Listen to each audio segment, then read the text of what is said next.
I stopped watching the news a few years ago, and that means any news whatsoever. No news on TV, no newspaper apps, and no newsletter containing any kind of daily news. I feel great. So in the next few minutes I'll explain why I did that, how I overcame the guilt that comes with it to not know what's going on in the world, and why you might also consider it. For a long time I had a guilty conscience of not reading enough, not knowing enough what's going on in the world. I felt like it was kind of expected, not just felt like, it was expected. And I used to stack the newspapers that I had subscribed to, not being able to get rid of them before I read like every article in them. And I also might have been a little bit scared of what people might say if I told them, no, I don't read the news. And there were several reasons I stopped. To be precise, 4. I think number 1 back at the time was to avoid discussions, because I was at university and there you're kind of in a bubble and you sit in a sometimes little, sometimes larger group and you discuss a certain topic in a very rational and calm kind of way by exchanging arguments. And I think this is a nice way of debating or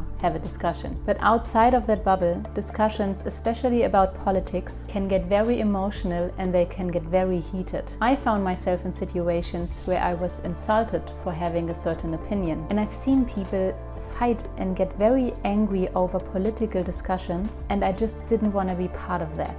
And then not knowing what's going on is kind of a good excuse. But to be honest, you should not stop watching the news for this reason, because debating over certain topics can actually form your critical thinking, and it also can make you more understanding the situations other people are in, or maybe even your compassion. You just need to find the right people to do it with, you know, that not necessarily have the same opinion as you, but who at least acknowledge like the rules of debating. Now, the upcoming 3 reasons are actually the current reasons why I don't watch the news. And this will be time. Now, I like to use my time very intentionally. I want to spend it on achieving the goals that I set for myself and also doing the things that I love. And for this, I like to have one of Naval's Twitter posts in the back of my mind. It's from his famous Twitter thread, How to Get Rich Without Getting Lucky, link in the video description. And he writes, if you want to be wealthy, spend your time earning, learning, or relaxing. Outsource or ignore everything else. Now, this is actually hard to implement and I'm not nearly there, but it kind of acts as the North Star of my time management. Because time is a limited source. All of us only have 24 hours in the day,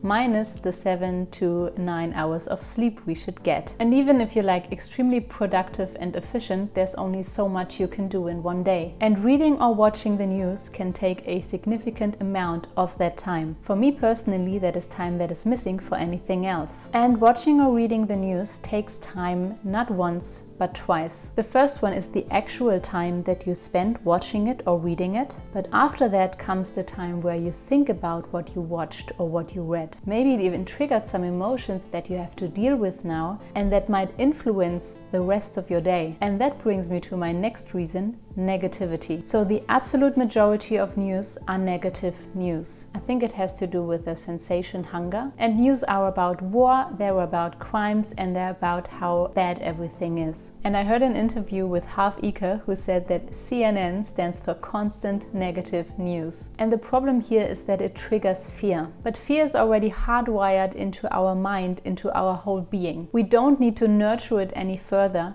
What we actually want to do is overcome it, at least when it comes to actions that actually might contribute to our happiness. Our mind tries to make a plausible story all the time with as little information as needed. That is what Daniel Kahneman describes as Wysiati, which stands for what you see is all there is. And by consuming these negative news, this story that is created most of the time will be a negative one. And in the worst case scenario, this might keep us from actually take positive action or think positively about something. And the 4th reason is relevance. I think I've taken kind of a stoic approach to it, but the thing is that I can't do anything about it. things or situations that appear on the news most of the time are things that we cannot change. Instead, I like to focus my thinking and my time and my actions onto things that I can change, that I can build up, that I can work on. And of course, there are exceptions. You might hear something or see something on the news that triggers you to act. For example, I saw a documentary about Bill Gates, and he read in the news that children in the third world are actually still dying of diarrhea because of the lack of sanitation.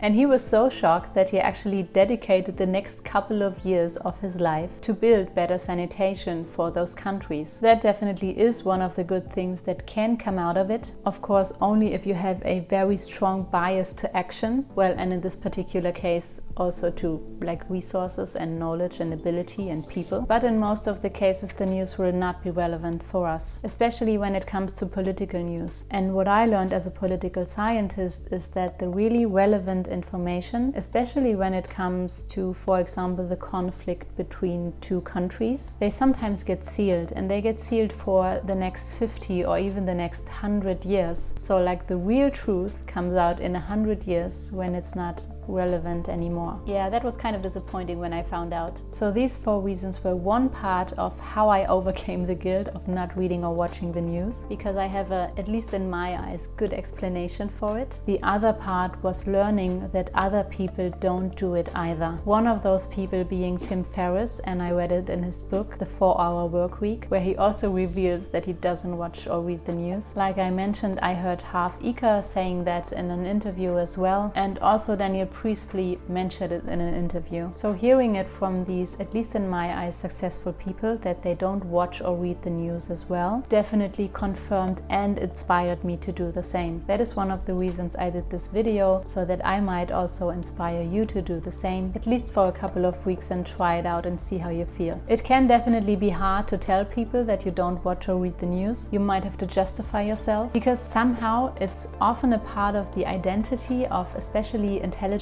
people with an academic background, to know what's going on in the world. But if people ask me, I just tell them what I just told you. News are negative almost all the time. They impact my emotional state in a negative way. They have no relevance for me. I can't do anything about them, so I concentrate on things that I can change. And it takes a lot of time, and I just like to spend my time otherwise. If you like this video, you also might be interested in why I stopped watching TV. I linked this video for you here. I hope you got some value out of this, and I hopefully see you in the next video. Bye bye.